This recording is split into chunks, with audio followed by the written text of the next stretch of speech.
Hello, little fun fact, I already recorded this entire video but my microphone wasn't plugged in, so we're gonna do it again. I am in Creta, or Crete, an island of Greece. I have been in Greece for about 10 days now. I spent some time in Athens and Santorini, and Crete is my final destination in Greece. I thought now would be a perfect time to make a video about traveling solo, since I am in fact traveling solo right now. In this video, we are going to talk about traveling solo. Right now, I am on a trip in Greece, all by myself, going through a couple different countries in Europe before I head back to my home, what really feels like home right now, Bali, Indonesia.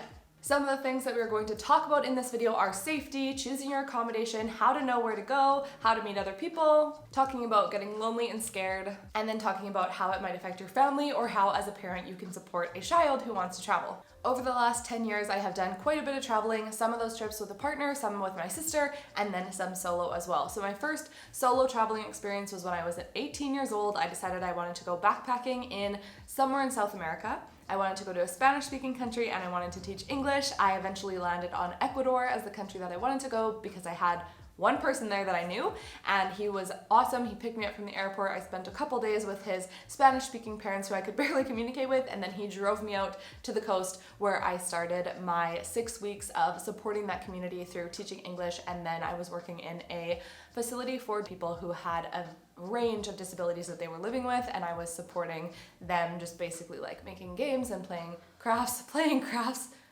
making crafts and playing games and dancing and going on the beach and all that fun stuff. And then in the second 6 weeks, I traveled throughout the country by myself. But even before that, I have always been quite adventurous. I've always wanted to explore new places. I left where I lived to finish high school at a boarding school for 3 years. Then I left that city to move to the west coast of Canada to Vancouver to do my university degree or to start my university degree there.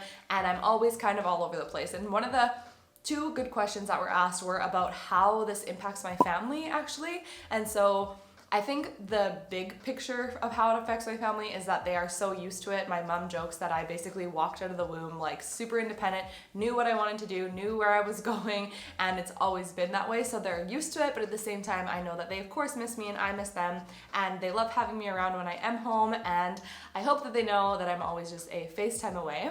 The second question was, how as a parent can I support my child who wants to travel alone? And I think this is such a beautiful question to ask, because at some point, if you're a mom or a dad and you have a child who wants to travel, it's going to become an opportunity for it to be a reality. And I would say that if that desire is in their heart, it is in their heart for a reason, because there are plenty of people who follow along with me here and on social media that don't want to do what I do. They don't want to travel, they don't want to work for themselves.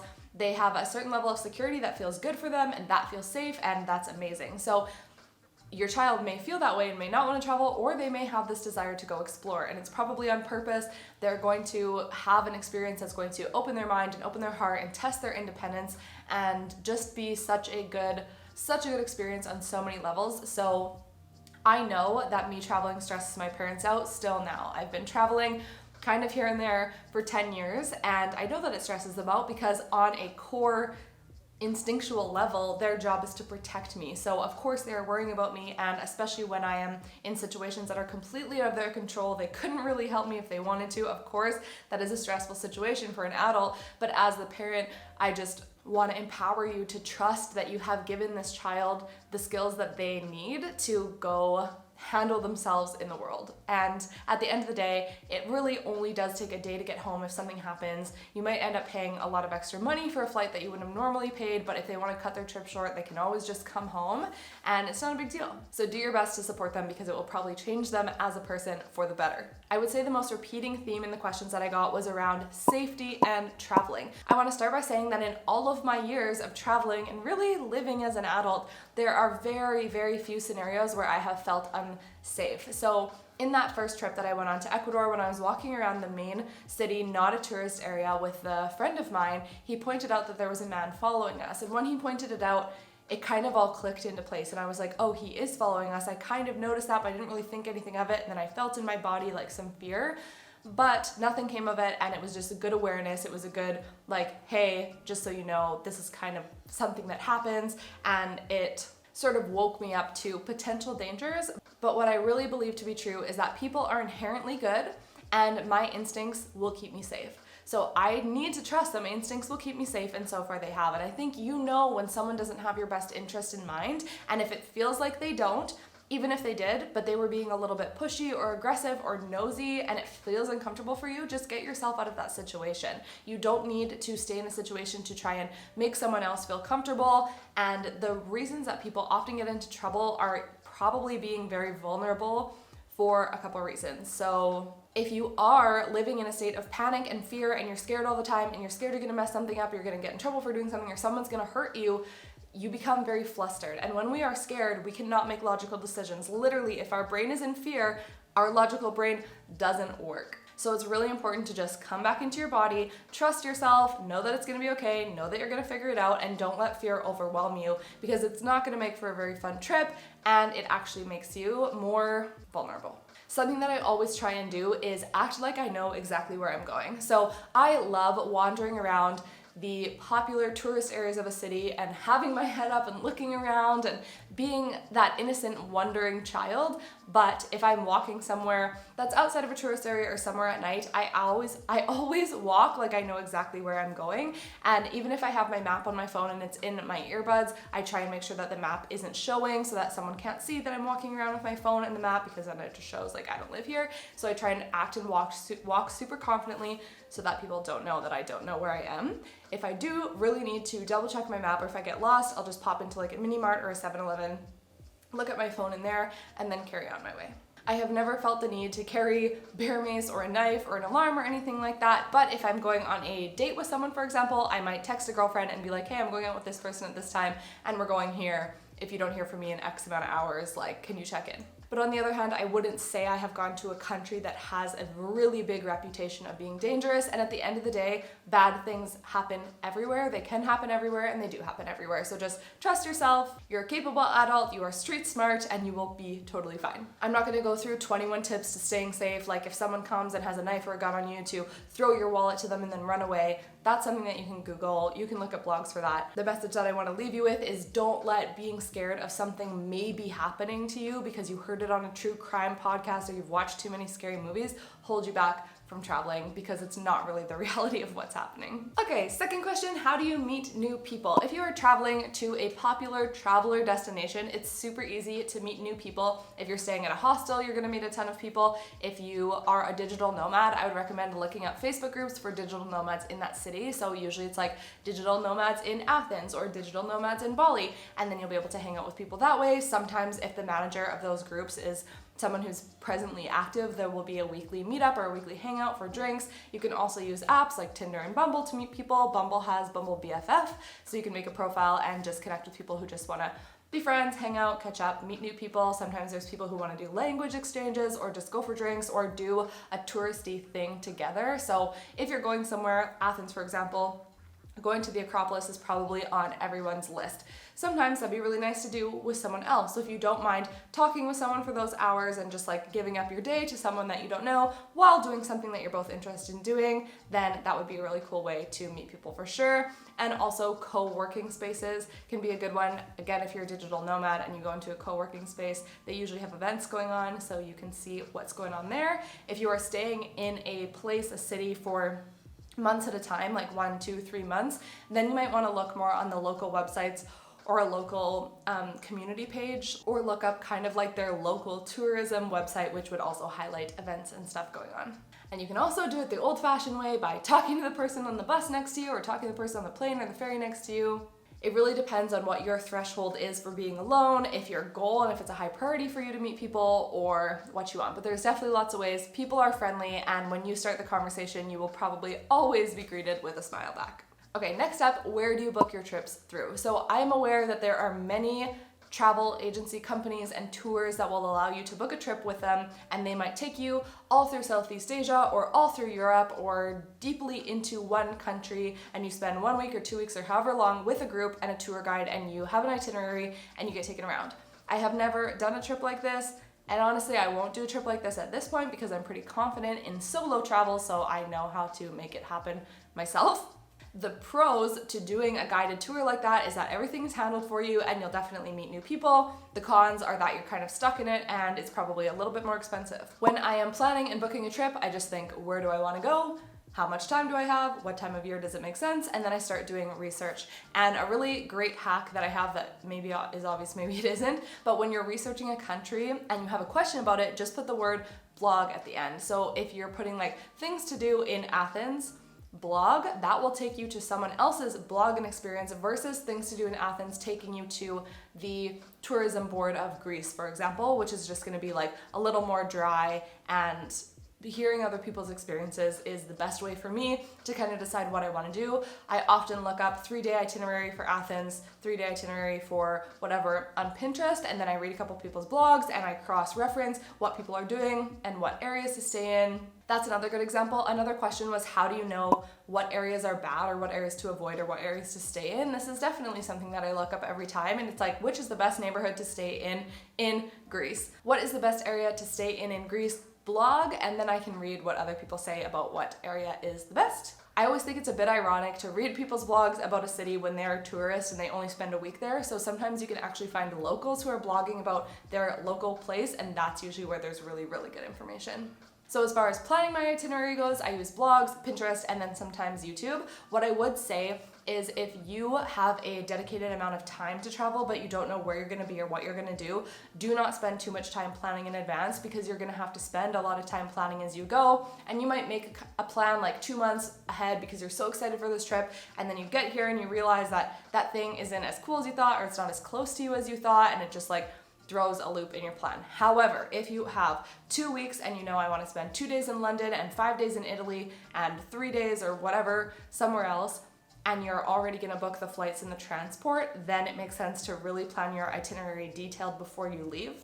But if you can, I would just go with the flow as much as you can, because you're going to find that you're planning things as you go anyway. Almost no matter what, whenever I travel, I spend the portion of my day doing my day things, and then at least an hour every night planning what to do the next day, getting ferry tickets, making an itinerary of some sort or whatever. So that is a very real part and quite a draining part of traveling alone, which leads me to another question, which was, how do you know how long is too long? And I think it totally depends on your threshold for being in new places and also not having a routine. So in my experience, after 1 full month or 2 months for sure, I'm pretty over it. I just want to be somewhere where I can have a routine and do my things and be in focused work and stay in the same time zone. Because when you're traveling, first of all, you're just totally overstimulated with new things all the time, new languages, new culture. You're seeing things on the street that isn't the same as in your country, and you're like, what is that? And you're trying to figure out maps and navigate things, and maybe you're indulging, and so you aren't eating as healthy, and you're also drinking because you're having fun, and then you're not getting enough sleep.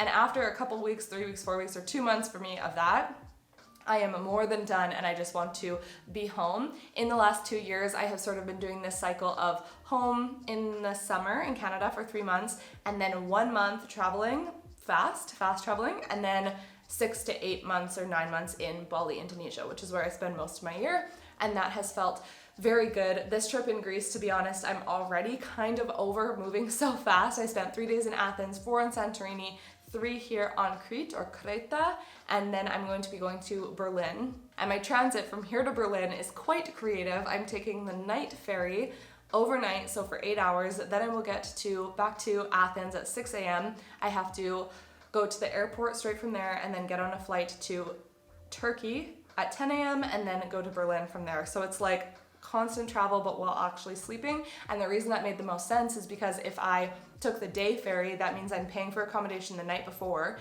having to be at the ferry pretty early, 7 a.m., spending the whole day, paying for accommodation that next night, and then getting on a flight the next morning. So I actually thought that was pretty crafty. But to wrap up the question, how long is too long? I have multiple digital nomad friends who have been traveling around for 4 years, 5 years, 6 years, and have crossed off 60 plus countries. So it just depends, again, what your threshold is, how fast you're moving, how much money you have, and how many other things you have on your plate. So if you're working, how much time can you dedicate to that, or how much time do you want to dedicate to that if you're building your own company? Next up is accommodation. So the question is, how do you decide between a hostel, a hotel, or Airbnbs? There is definitely pros and cons between hotels and Airbnbs, and if you've stayed in an Airbnb, you know the contrast between a hotel, but a hotel, for example, has a desk that is probably manned 24/7. There's someone there to support you all the time. There's someone there to greet you when you get in, and everyone in that building is traveling. So not necessarily all travelers, but they might be business people, families, whatever. They're all visiting, and the hotel is just used to that. Airbnbs are awesome. I always choose them when I want a kitchenette. This Airbnb has a washing machine, which is huge because I haven't done laundry in 10 days since I left Canada, which isn't like too much, but I'm definitely not wanting to carry around 10 days worth of dirty clothes anymore. So that's why I picked this place specifically. One thing with Airbnbs is this might be the only apartment that is rented out as the Airbnb in this whole building or on this whole street. So all of these people could be local, and then I am just a tourist coming in and doing my thing, which can be cool, or it can be kind of like disorienting. I don't know what the word is. I could feel very like lonely or isolated or like away from all the other travelers. Totally depends on the area that you're in. I know for a fact that the other 2 apartments on this floor are also rented for Airbnbs, but I haven't made friends with those people or even seen them, to be honest. The other thing with Airbnb is it can be super hands-off. So lots of them you kind of like come in, check in on your own, and you leave, and you might never actually interact with the person. One time when I was traveling in London with my sister, we got off a plane or a bus or something at night, like 10 p.m. at night, quite cold winds. We had to go to a bike stand where there was a padlock on the ground. We had to open the padlock, get the key, and then take that key over like blocks away to the Airbnb. So that's how we checked in. And that's obviously not gonna happen in a hotel. But Airbnbs can definitely give a homey vibe. It might have a better desk setup for you. So it really depends what you're looking for. When I book a hotel, I usually book it through booking.com. And when I book an Airbnb, obviously Airbnb. As far as hostels go, I am not a hostel person anymore, just the way I live my life and travel. I think I've only stayed in 1 hostel, maybe 2. Like I have vague memories of being in bunk beds with people, and I just remember it being loud at night, and I'm just like too much of a grandma for that at this point. But hostels would definitely be a good way to meet people, and some hostels have single rooms and then also the bunk bed room, so you know you're going into a place with lots of other travelers who are ready to do fun things.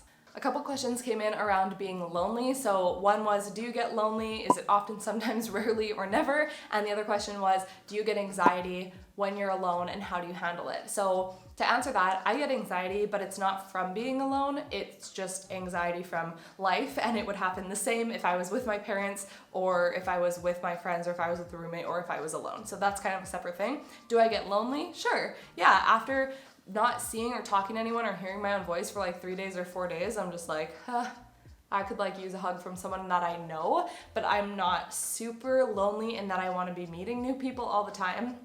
And this girl, when she was asking me the question, she was really highlighting how I come across as a lone wolf, and she's asking me like, were you popular in high school? Did you have a lot of playmates when you were a kid? Like, what was the situation? And I feel like I am in a unique situation in that I have gathered friends from different points of my life. So I have a best friend from like elementary and middle school, and then I have a best friend from high school, and then I have a best friend from this job, and one from this job, and one from this traveling trip, and then one that lives in this city. And so my friends are really spread out. And when it comes to solo travel, if I was leaving a town where I had like a core group of friends that were all friends, I would definitely probably feel more like FOMO about breaking away from the group, because you're not just leaving your family, you're also leaving your family that has friends, but all of my friends are scattered everywhere. So it's like no matter where I am, I'm probably only close to one of them. It's a bit of a side tangent, but to bring it back, I am very comfortable being alone. I prefer to be alone most of the time, and I keep a very close circle of friends, but some of the closest people in my life are the type of people who love to have so many friends and be friends with so many people